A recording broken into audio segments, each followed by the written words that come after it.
Hello friends, एक बार फिर से आप सभी का हमारे यूट्यूब चैनल धैर्य स्टडी पॉइंट पे स्वागत है।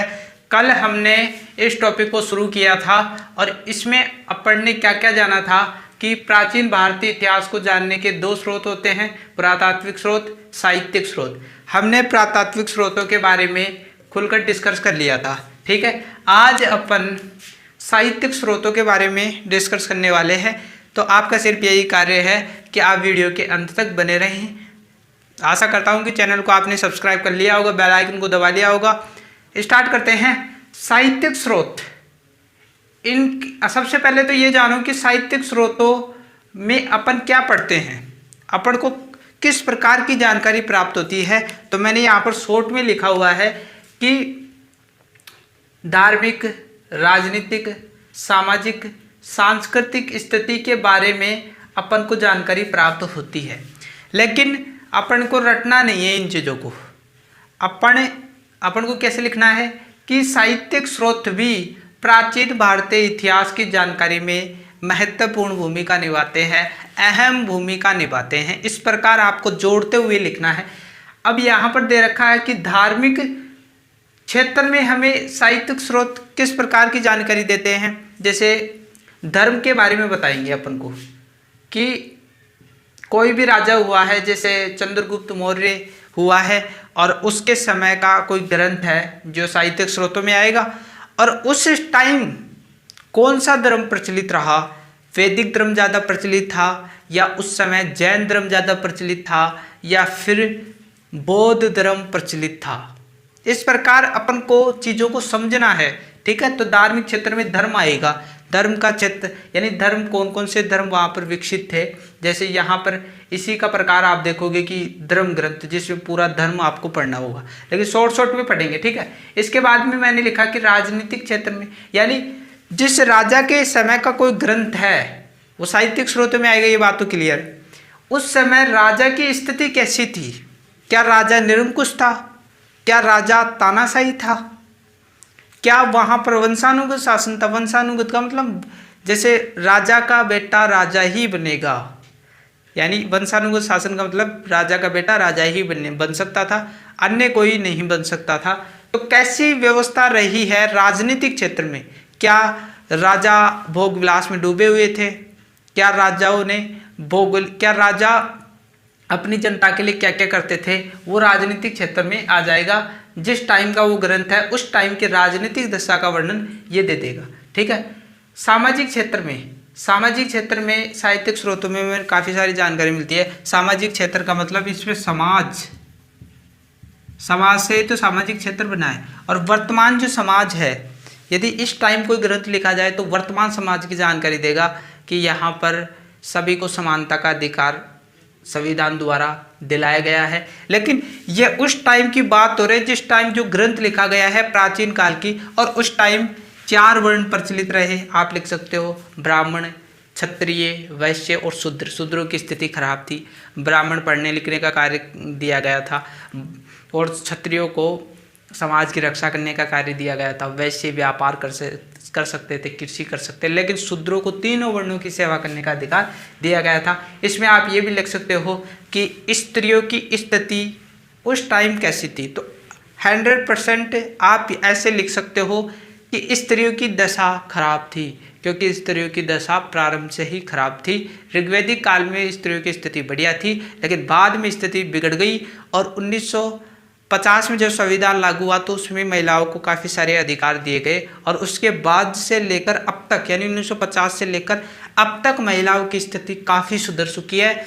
और 1950 से पहले देखोगे तो महिलाओं की स्थिति बिल्कुल ही खराब थी। तो वो सामाजिक क्षेत्र में आएगा। मैं जो बोल रहा हूँ वो आप कॉपी में आसानी से लिख सकते हो, कोई दिक्कत वाली बात नहीं है। सांस्कृतिक क्षेत्र में आप जानते हो कि अपन की संस्कृति से संबंधित जैसे मनोरंजन का साधन उस टाइम क्या रहा होगा, रहन सहन कैसा था, वहाँ के जो सामाजिक लोग थे वो व्यवहार कैसे करते थे, यानी सारी की सारी चीज़ें ये यहाँ पर आ जाएगा। ठीक है, वेशभूषा क्या थी। ठीक है, तो इन सारी चीज़ों की जानकारी हमें कौन दे रहा है, साहित्यिक स्रोत। आप ऐसे लिख सकते हो कि साहित्यिक स्रोतों से हमें उस समय की तात्कालीन यानी उस समय की धार्मिक, राजनीतिक, सामाजिक, सांस्कृतिक क्षेत्र में जानकारी मिलती है। आप चाहो तो इन्हें थोड़ा थोड़ा खोलकर भी लिख सकते हो, काफ़ी अच्छे नंबर आएंगे। मेरे क्लास 12 में 92 नंबर आए थे हिस्ट्री में, तो आप सोच सकते हो। अब मैं आपको प्रूफ भी दिखा दूंगा, यदि आप कमेंट बॉक्स में लिखोगे ना तो मैं अपनी मार्कशीट भेज दूंगा आपको। अब मैं झूठ नहीं बोलता हूँ, ठीक है। साहित्यिक स्रोतों में आप देखोगे कि 2 प्रकारों में बांटा गया है साहित्यिक स्रोतों को। यदि आप इतना भी लिखकर आ जाते हो तो कोई दिक्कत नहीं, शॉर्ट में यहाँ पर मैं शॉर्ट में लिख रहा हूँ, फिर यहाँ पर वर्णन करूँगा। तो 2 प्रकारों में बांटा गया है, धर्म ग्रंथ, ठीक है, धर्म ग्रंथ, और इसके बाद में दूसरा इसी का प्रकार है ऐतिहासिक समसामयिक ग्रंथ। ऐतिहासिक का मतलब उस समय का इतिहास, ठीक है, राजा महाराजाओं का। समसामयिक का मतलब करंट अफेयर को समसामयिक बोलते हैं, यानी रोजाना की घटनाओं को। तो उस टाइम जो रोजाना की घटनाएं हुई उनको ग्रंथों में लिख दिया विद्वानों ने, ठीक है, क्लियर हो गया। इसके बाद में धर्म ग्रंथों में अपन क्या क्या पढ़ने वाले हैं, वैदिक धर्म, वैदिक धर्म, ठीक है। इसके बाद में पढ़ोगे आप जैन धर्म ग्रंथ, थोड़ा थोड़ा पढ़ेंगे, फिर बौद्ध धर्म ग्रंथ, ठीक है, क्योंकि मैं बता रहा हूँ आपको कि पहले वैदिक धर्म आया, उसके बाद में जैन धर्म आया, बौद्ध धर्म आया। ये तीनों धर्म ऐसे थे जो ज़्यादा विकसित रहे भारत में। फिर बाद में अपन पढ़ेंगे शॉर्ट में कि बौद्ध साहित्य को 3 त्रिपिटकों में बांटा गया है। 3 प्रकार हैं बौद्ध साहित्य के, विनय पिटक, यहाँ पर छोटा लिख रखा है मैंने, सुत पिटक, अभिधम पिटक, इसकी भी बात करेंगे। तो ये सारे के सारे, यहाँ पर देखो शब्द पकड़ो इसको, धर्म ग्रंथ, यानी ये सिर्फ धर्म की बात करेगा कि उस टाइम कौन कौन से धर्म है, कौन कौन से धर्मों में क्या क्या दे रखा है, ये बात करेगा। इसके बाद में इसमें अपन देखेंगे कि कौटिल्य का अर्थशास्त्र।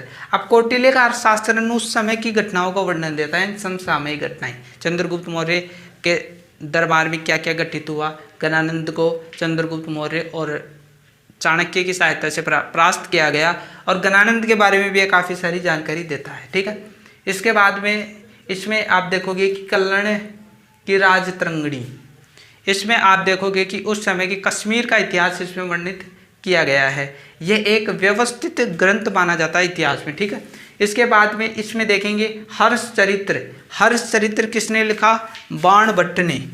हर्ष चरित्र किसने लिखा, बाणभट्ट, ठीक है। ये बाणभट्ट का हर्ष चरित्र है, जिसमें हर्षवर्धन की जानकारी, हमें राजा हुआ है एक हर्षवर्धन, उसकी जानकारी मिलती है। इसके बाद में अपन देखेंगे महाभाष्य। महाभाष्य किसने लिखा था, पतंजलि ने। पतंजलि, आप पढ़ते हो कि पतंजलि का महाभाष्य, यानी पतंजलि ने इसकी रचना की थी, तो इसमें भी अपन को काफ़ी सारी जानकारी मिलती है। इसके बाद में देखोगे कि पृथ्वीराज रासो। पृथ्वीराज रासो किसने लिखी थी, चंद्रबरदाई, यहाँ पर जगह नहीं है, ठीक है। तो पृथ्वीराज रासो चंद्रबरदाई ने लिखी। यहाँ पर शब्द पकड़ो, पृथ्वीराज चौहान, ये शब्द पकड़ो। पृथ्वीराज चौहान एक प्रमुख शासक हुआ है, और उसके समय का, उसके दरबार का ये एक प्रमुख विद्वान था चंद्रबरदाई, इसने ये पृथ्वीराज रासो लिखी। और इसमें पृथ्वीराज चौहान के बारे में काफ़ी कुछ वर्णन दे रखा है। तो ये सारा का सारा शॉर्ट में लिख दिया है मैंने। यदि आप ऐसे भी उतार कर आ जाते हो तो काफ़ी सारे नंबर मिलेंगे। अब इनको मैं एक एक खोलकर यहाँ पर समझाने का प्रयास करूँगा। तो सबसे पहले ले लेते हैं धर्म ग्रंथों में वैदिक धर्म। हमने यहाँ पर बात कर रहे हैं वैदिक धर्म की। वैदिक धर्म में आप देखोगे कि अपन क्या क्या पढ़ते हैं। सबसे पहले तो अपन वेद पढ़ते हैं, वेदों से हमें काफ़ी सारी चीज़ों की जानकारी मिलती है, प्राचीन इतिहास की। अब वेद जो है ना, वेद में आप कैसे लिख सकते हो, वेद में थोड़ा लिख सकते हो कि वेदों को 4 प्रकारों में बांटा गया था, ऋग्वेद, यजुर्वेद, सामवेद, अथर्ववेद। इनमें हमें इन 5 शब्दों का यूज कर सकते हो। कौन कौन से, परंपराएं, जीवन, कला, साहित्य, विज्ञान। यानी आप कैसे लिखोगे कि सबसे पहले आपको चीज़ों को जोड़ना आना चाहिए कि वैदिक धर्म भी, यानी वैदिक धर्म ग्रंथ भी हमें प्राचीन इतिहास के बारे में जानकारी प्रदान करते हैं, जिसमें वेद उस समय की परंपराएं, जीवन, कला, साहित्य, विज्ञान के क्षेत्र में काफ़ी कुछ जानकारी प्रदान करते हैं। आप यहाँ पर लिख सकते हो रामायण। रामायण भी हमें प्राचीन इतिहास की जानकारी देता है। रामायण में राम शब्द है ना, ये आप सब जानते हो कि राम के जीवन चरित्र, उनके परिवार का जीवन चरित्र, और रावण को उसने हराया था, सीता को लेकर आए थे, सारा का सारा वर्णन इसमें दिया गया है। तो राम के बारे में इसमें वर्णन दिया गया है और उस समय की राजनीतिक, आर्थिक, सामाजिक स्थिति का वर्णन भी दिया गया है। और आप ऐसे भी लिख सकते हो कि रामायण में उस समय की परंपराएं, जीवन, कला, साहित्य, विज्ञान के क्षेत्र में काफ़ी कुछ वर्णन देता है। इन शब्दों का प्रयोग करके लिख सकते हो। महाभारत में देखते हो आप कि उस समय की वर्ण व्यवस्था के बारे में जानकारी मिलती है। आप मैं जो बोल रहा हूँ ना वो लिख लो। वर्ण व्यवस्था यानी ब्राह्मण, क्षत्रिय, वैश्य, शूद्र, 4 वर्णों के बारे में जानकारी देता है। और ये महाभारत एक चीज़ की और जानकारी देता है कि महिलाओं की स्थिति उस टाइम कैसी थी, यह भी जानकारी देता है। आरण्य ग्रंथ क्या है, एक एक चीज़ को मैं खोल कर रख रहा हूँ। यदि वीडियो अच्छा लग रहा है आपको थोड़ा सा तो आप हमारे YouTube चैनल को सब्सक्राइब कर सकते हैं। लाल कलर का लोगो दिख रहा है। मैं बार बार कहता रहता हूँ कि यदि आपको कोई यूट्यूबर बोल रहा है कि सब्सक्राइब करो तो वो मेहनत है। मैं मेहनत कर रहा हूँ आपके लिए, तो आप सब्सक्राइब भी नहीं कर सकते हो क्या? कर सकते हो, ठीक है। तो आरण्यक ग्रंथ क्या होते हैं, इसमें आप शब्द खोलो आरण्य। आरण्य का मतलब क्या होता है? जंगल होता है।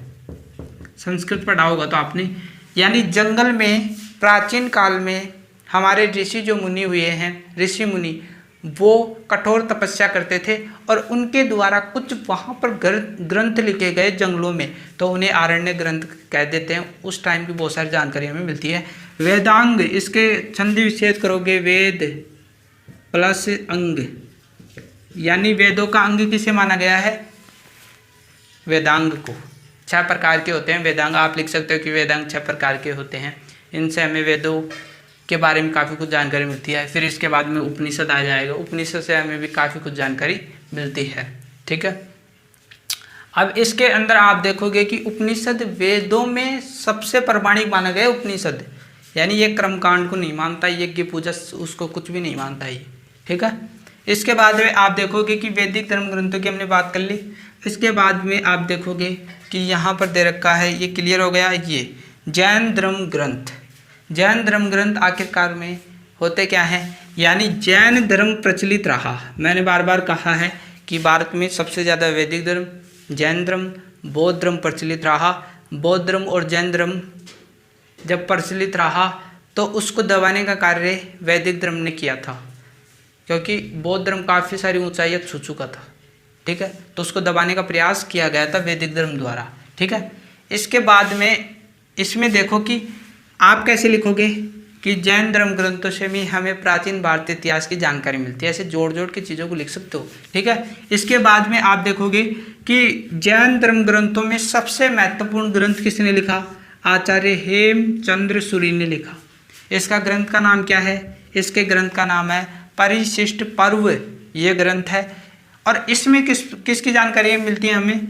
महावीर स्वामी। सबसे पहले देखो कि महावीर स्वामी कौन थे।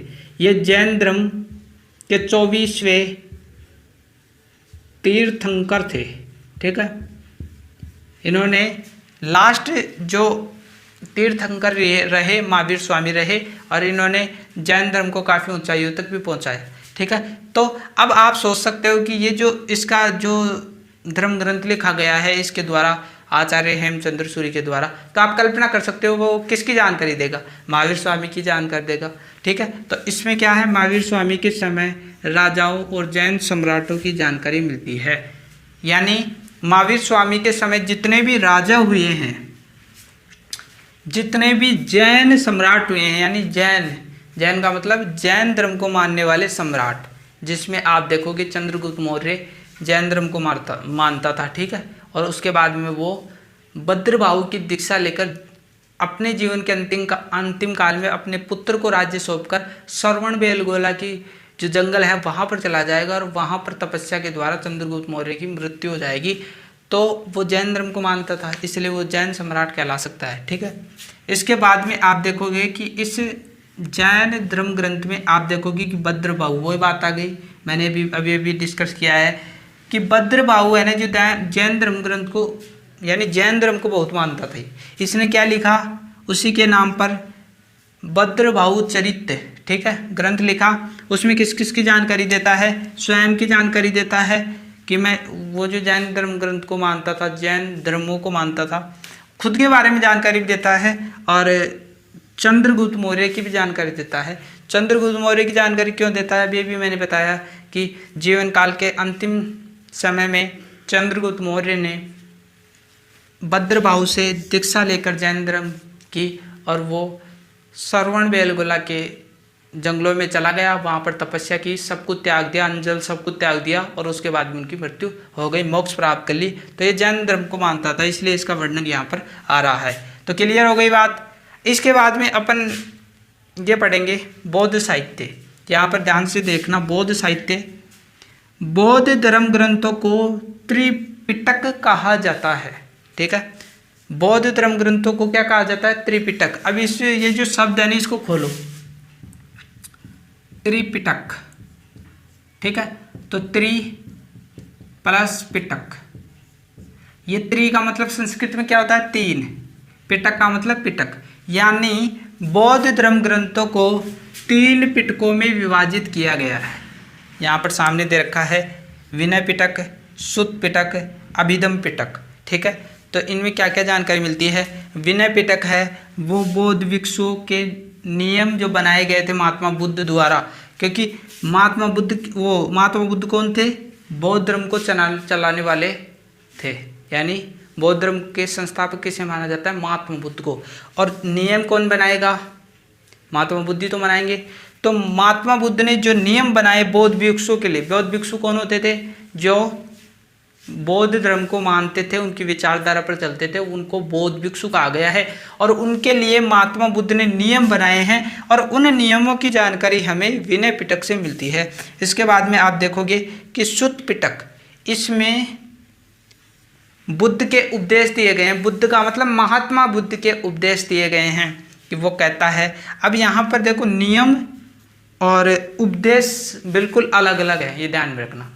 वो उपदेश देता है कि इस संसार में दुख ही दुख है, किसी का जन्म हुआ दुख हुआ, किसी की मृत्यु होती है तो दुख हुआ, कोई सुखी रहता है समाज में तो फिर दुख होता है, और कोई दुखी रहता है तो फिर भी दुख होता है। जैसे आप देखोगे कि फिर इसके बाद में महात्मा बुद्ध ने ये बताया कि इस संसार में दुख है तो उनका कुछ कारण भी तो होगा ना।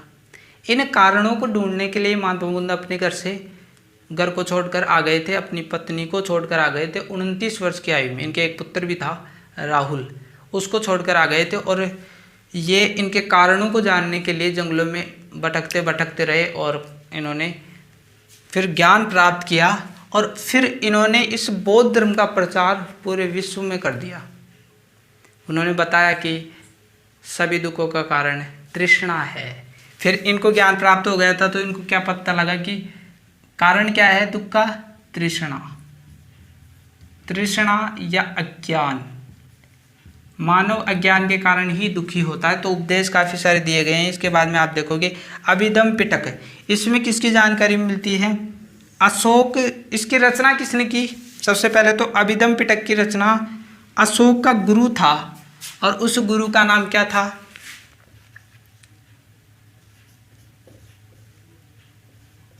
मोगलीपुत्र अशोक के गुरु थे और इसमें इसकी जानकारी मिलती है। तो फ्रेंड्स, आपको काफ़ी कुछ समझ में आ रहा होगा, आशा करता हूं। और कुछ और सीखते हैं इसमें। हमने साहित्यिक स्रोतों में काफ़ी कुछ डिस्कस कर लिया है। और आप सोच रहे होंगे कि ये ड्रेस कैसे बदल ली सर ने। आप सोचते ही रहो, क्योंकि आपको पता नहीं चलेगा कि मैंने ड्रेस कैसे बदल ली। स्टार्ट करते हैं। साहित्यिक स्रोतों में हमने काफ़ी कुछ डिस्कस कर लिया। और साहित्यिक स्रोतों में अपन है ना, जो ये इसका दूसरा टाइप है ऐतिहासिक एवं समसामयिक ग्रंथ। ठीक है, मैंने ऐतिहासिक और समसामयिक ग्रंथों के बारे में मैंने बता दिया है। अब अपन ने ये सारी चीज़ें है ना जो शॉर्ट में जान ली हैं, अब अपन है ना जो इनको विस्तार पूर्वक देखने वाले हैं। ठीक है, तो पहला जो आपके सामने जो विद्वान है कौटिल्य का अर्थशास्त्र। कौटिल्य के अर्थशास्त्र से भी हमें प्राचीन भारतीय इतिहास की एक महत्वपूर्ण जानकारी प्राप्त होती है। लेकिन सबसे पहले समझने का प्रयास करो कि कौटिल्य एक व्यक्ति था और इतिहास में इसका अद्वितीय योगदान रहा था। ठीक है, ये जो था ना वो मौर्य काल में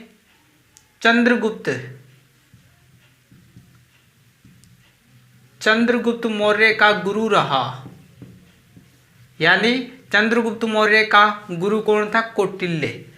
इसको कौटिल्य भी कहते हैं। कौटिल्य इसलिए कहते हैं क्योंकि ये कूटनीति में पारंगत था। गणानंद को दोनों मिलकर पराजित जब कर रहे थे तो काफी बार कौटिल्य है ना जो गणानंद के सैनिकों के पास में पकड़ा गया, लेकिन अपनी कूटनीति के द्वारा ये अपने शत्रु से इतनी बार जान बचाकर निकला कि आप उसके बारे में सोच भी नहीं सकते। इतनी कूटनीति इसमें भरी हुई थी। ये एक पंडित था, उस समय बहुत बड़ा पंडित था। इस कौटिल्य का दूसरा नाम क्या था? चाणक्य। यानी चाणक्य क्यों कहा जाता था? क्योंकि चणक ब्राह्मण के घर ये उत्पन्न हुआ था, इसलिए इसे ये चणक ब्राह्मण के घर उत्पन्न हुआ था, इसलिए इसे चाणक्य कहा जाता है। ठीक है। इसका नाम विष्णुगुप्त भी देखने को मिलता है। इसका मूल नाम क्या है? विष्णुगुप्त है। ठीक है। तो इसने चंद्रगुप्त मौर्य की सहायता से, यानी इस चंद्रगुप्त मौर्य को बचपन में, यानी छोटी सी उम्र में ये लेकर आया था, खरीद कर लाया था। एक ये दास जो शिकारी है ना, शिकारी के पास में चंद्रगुप्त मौर्य को खरीद कर लाया था कौटिल्य, क्योंकि जो गणानंद था उसने कौटिल्य का अपमान कर दिया था और कौटिल्य ने उसके सामने घोषणा की कि मैं अपनी शिका तब तक नहीं बांधूंगा जब तक तेरा विनाश न कर दूं। उसके बाद में ये ऐसे सोच रहा था कि मेरे को ऐसे राजा की तलाश है, ऐसे व्यक्ति की तलाश है जो इसका सर्वनाश कर सके। इसलिए बचपन से ही इस चंद्रगुप्त मौर्य को इसने पूरी तरीके से पाला, योद्धा बनाया और उसके बाद में गणानंद को पराजित कर देता है दोनों मिलकर। अब चंद्रगुप्त मौर्य तो मौर्य साम्राज्य का शासन चलाएगा और ये इसका सलाहकार रहेगा। ठीक है। तो अब ये कौटिल्य जो है ना, इसके दरबार में रहा, यानी मौर्य काल का संस्थापक चंद्रगुप्त मौर्य को माना जाता है और इसके शासन काल में रहा। तो क्या मौर्य काल की जानकारी नहीं देगा?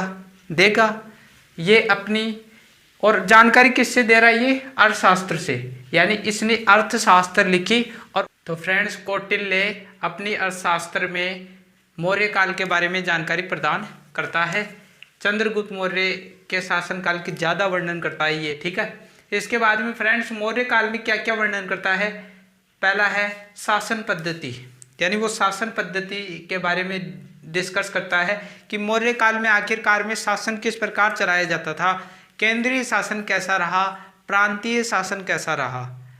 जैसे केंद्रीय शासन का मतलब वर्तमान में अपन एक प्रधानमंत्री केंद्र में बैठा है और वो पूरे राज्यों को चला रहा है, उसी प्रकार वहाँ पर भी केंद्रीय शासन राजा के नियंत्रण में होता था और प्रांतीय शासन का मतलब राज्य का शासन, जैसे राजस्थान राज्य है उसका शासन। तो इस प्रकार ये डिवाइड हो रखा था केंद्रीय शासन और प्रांतीय शासनों में। ये शासन पद्धति उसका वर्णन विशेष रूप से अर्थशास्त्र में कौटिल्य करता है। इसके बाद में राजनीतिक व्यवस्था के बारे में डिस्कस करता है कि राजनीतिक व्यवस्था उस टाइम कैसी थी, यानी चंद्रगुप्त मौर्य जो था वो किन किन सम्राटों से युद्ध लड़ा, कौन कौन से उसके शत्रु राष्ट्र थे, यानी राजनीति के बारे में वो उस टाइम वर्णन देता है कि मौर्य काल के कौन कौन शत्रु रहे। जैसे सैल्यूकस, चंद्रगुप्त मौर्य ने सैल्यूकस से युद्ध लड़ा, आपको पता है सब कुछ। ठीक है। इसके बाद वो सामाजिक जीवन के बारे में काफ़ी कुछ जानकारी देता है। मौर्य काल की सामाजिक जीवन का मतलब समाज, उस टाइम का समाज 4 वर्णों में बटा हुआ था, ये स्पष्ट रूप से जानकारी देता है। और उसमें जानकारी सामाजिक जीवन देखो, ब्राह्मण, क्षत्रिय, वैश्य और शूद्र 4 वर्णों में बटा हुआ था समाज। इसमें वो ये भी जानकारी देने का प्रयास करता है कि स्त्रियों की स्थिति आखिरकार में कैसी रही। ये सारी की सारी चीज़ें आप लिख देना। इसके बाद में आर्थिक जीवन आ जाइए। आर्थिक जीवन में उद्योग धंधे आते हैं, पैसे किस प्रकार कमाए जाते थे। कृषि मूल आधार रही है प्रारंभ से ही, तो कृषि के बारे में लिख दोगे कि कृषि उस टाइम के लोगों का मूल आधार रही है, जीवन जीने का एकमात्र साधन था कृषि। और व्यापार भी इस टाइम प्रचलित था, व्यापार और कृषि ये भी प्रचलित था। तो आप कैसे लिखोगे कि कौटिल्य अपने अर्थशास्त्र में मौर्य काल की शासन पद्धति, राजनीतिक व्यवस्था, सामाजिक व्यवस्था, आर्थिक व्यवस्था के बारे में विस्तार पूर्वक वर्णन देता है। आप इतना भी लिख दोगे तो काफ़ी कुछ है। ठीक है। इसके बाद में कल्लण की राजतरंगिणी। कल्लण एक व्यक्ति है, ये थोड़ा पैर नहीं चल रहा, इसको बंद करते हैं। ठीक है। कल्लण की राजतरंगिणी, कल्लण है ना जो अपनी राजतरंगिणी में कश्मीर के इतिहास का वर्णन देता है और समय बताता है कि प्राचीन काल से लेकर 12वीं शताब्दी तक कश्मीर का इतिहास का वर्णन करता है कल्लण। तो आप ऐसे भी लिख सकते हो कि कल्लण ने अपने ग्रंथ राजतरंगिणी में कश्मीर के इतिहास का वर्णन देता है। ऐसे भी लिख दोगे तो कोई दिक्कत नहीं है, लेकिन यहाँ पर आप समय बताते हो ना कि कब कब से लेकर कब तक के टाइम का इतिहास देता है, तो और भी अच्छा मजा आता है। इतिहास में तिथियां इंपॉर्टेंट रहती हैं, ठीक है। इसके बाद में यह भी मिटन गया था मेरे से, हर्ष चरित्र। क्या है ये हर्ष चरित्र? हर्ष चरित्र, ठीक है। ये हर्ष चरित्र एक ग्रंथ है। ये क्या है? एक ग्रंथ है, ठीक है। किसके द्वारा लिखा गया? बाणभट्ट के द्वारा। बाणभट्ट किसके दरबार का विद्वान था? हर्षवर्धन का। हर्षवर्धन राजा था, उसका ये एक विद्वान था, प्रमुख विद्वान। मैंने पहले ही बता दिया आपको कि कोई राजा होता था, उसके दरबार में विद्वान होते थे, और एक राजा नहीं चाहेगा कि मेरे बारे में लिखे वो। तो इस बाणभट्ट ने इसी के नाम पर, यानी हर्ष, शुरू में हर्ष लग रहा है ना, तो उसी के नाम पर हर्ष चरित्र लिख दिया। आपको नहीं पता हो कि किसका वर्णन दे रखा है, तो ये जो शब्द है ना हर्ष, हर्ष से बढ़ाला हर्षवर्धन, यानी हर्षवर्धन के जीवन चरित्र, यानी हर्षवर्धन के जीवन चरित्र और विजय की जानकारी देता है। ये जीवन चरित्र में काफ़ी कुछ जानकारी देता है कि कैसे स्वभाव का व्यक्ति था। ये हर 5 वर्ष बाद प्रयाग सभा का आयोजन करता था, उसमें काफ़ी गरीबों को काफ़ी सारा दान दे देता था। एक बार की तो इतनी भी बात है कि प्रयाग सभा चल रही थी और इसने है ना गरीबों को अपने वस्त्र भी दान कर दिए थे। इसने अपनी बहन का वस्त्र अपने शरीर पर ओढ़ने के लिए मांगा था, इतना दल लुटा दिया था। तो कितना दयालु था। और एक राजा की क्या विजय का उल्लेख नहीं करेगा? राजा की सबसे इंपॉर्टेंट चीज होती थी विजय। जो राजा सबसे ज़्यादा विजय प्राप्त करता था उसको उसकी उतनी ही ख्याति होती थी, उससे उतने ही लोग डरते थे। तो इसकी विजय का उल्लेख भी ये करता है, आप समझ गए होंगे। इसके बाद में आप देखते होंगे कि महाभाष्य, महाभाष्य किसने लिखा, यानी रचना किसने की? पतंजलि ने। पतंजलि ने महाभाष्य की रचना की। अब इसमें जानकारी किसकी मिलती है? यूनानी आक्रमण की जानकारी का उल्लेख मिलता है। ये यूनानी कौन थे? ये भारत के नहीं थे, ये विदेशी थे। ये सारे के सारे है ना विदेशी थे। और आप एक विशेष रूप से बात ध्यान में रखना कि आप इतिहास पढ़ते हो ना, अब तक आपने बहुत सारा इतिहास पढ़ा होगा, वहाँ पर आपने कभी ऐसा देखा है कि भारत के राजाओं ने विदेश में जाकर आक्रमण किया? नहीं, भारतीय ऐसे नहीं थे, अपनी मस्ती में मस्त रहने वाले थे। लेकिन विदेशियों का काफ़ी आक्रमण हुआ, मुगलों का काफ़ी आक्रमण हुआ, अंग्रेज़ों ने काफ़ी हमारे को लूटा हमारी फूट के कारण। उसी प्रकार विदेशी यानी यूनानी अपन के भारत में आक्रमण किया। और कौन कौन से क्षेत्र पर आक्रमण किया? साकेत व मध्यमिका पर आक्रमण किया। ये सभी जानकारी पतंजलि अपने महाभाष्य में देता है, ठीक है। इसके बाद में ये ग्रंथ में हमें प्राचीन भारतीय इतिहास की जानकारी देता है। पृथ्वीराज रासो किसने लिखा? ये चंद्रबरदाई ने। चंद्रबरदाई किसके दरबार का प्रसिद्ध विद्वान था? पृथ्वीराज चौहान। मैं वही बात आ गई ना कि ये पृथ्वीराज चौहान चंद्रबरदाई का एक प्रमुख विद्वान रहा दरबार में। तो ये क्या इसके बारे में नहीं लिखेगा? का नहीं लिखेगा क्या? इसी के नाम पर इसने ये लिख दिया पृथ्वीराज रासो। नाम मिल रहा है ना, यानी ये तो अक्षर बदला है ना, तो पृथ्वीराज रासो इसने लिख दिया। और अब इसने लिखा तो इसकी जो विजय है ना उसका उल्लेख करता है। ये चंद्रबरदाई विजय का उल्लेख करता है, ठीक है। क्लियर हो गया। इसके बाद में आपका ये कंप्लीट हो गया। लेकिन ये एक पॉइंट और दे रखा है आपके कि विदेशी यात्रियों के वृत्तांत, चीज़ों को समझो। विदेशी का मतलब विदेश के सम्राट, सॉरी सम्राट नहीं, विद्वान, ठीक है। यात्री का मतलब घूमने के लिए आए, भारत में निरीक्षण करने के लिए आए कि भारत विश्व गुरु है। क्यों गुरु है? यहाँ पर देखो, नालंदा विश्वविद्यालय उस समय प्रसिद्ध विद्यालय रहा। गांधार का तक्षशिला विश्वविद्यालय प्रमुख एक विद्यालय का केंद्र रहा। तो दूर दूर से विदेशी जो लोग थे ना, विदेशी छात्र यहाँ इस विद्यालय में शिक्षा ग्रहण करने के लिए आते थे, नालंदा विश्वविद्यालय और तक्षशिला विश्वविद्यालय में। तो ये भी यहाँ पर भ्रमण करने के लिए आए थे। वृत्तांत का मतलब वर्णन किया, यानी यहाँ पर पहले यात्रा की और यात्रा करने के बाद में वर्णन किया और वर्णन करके अपने देश ले गए, ठीक है। इसके बाद कौन कौन से विद्वान आए थे? फायान आया था, एवनसांग आया था, हित सिंह आया था, ठीक है।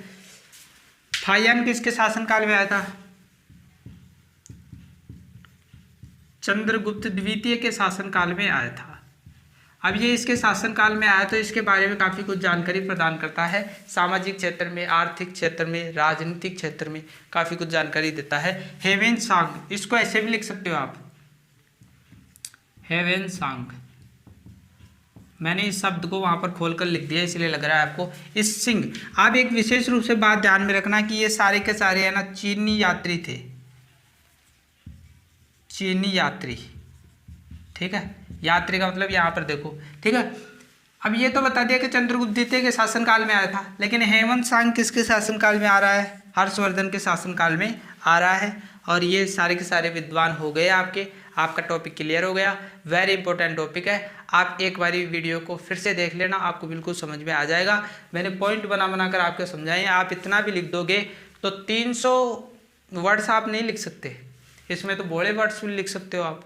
तो मिलते हैं एक नई वीडियो के साथ, तब तक के लिए थैंक यू।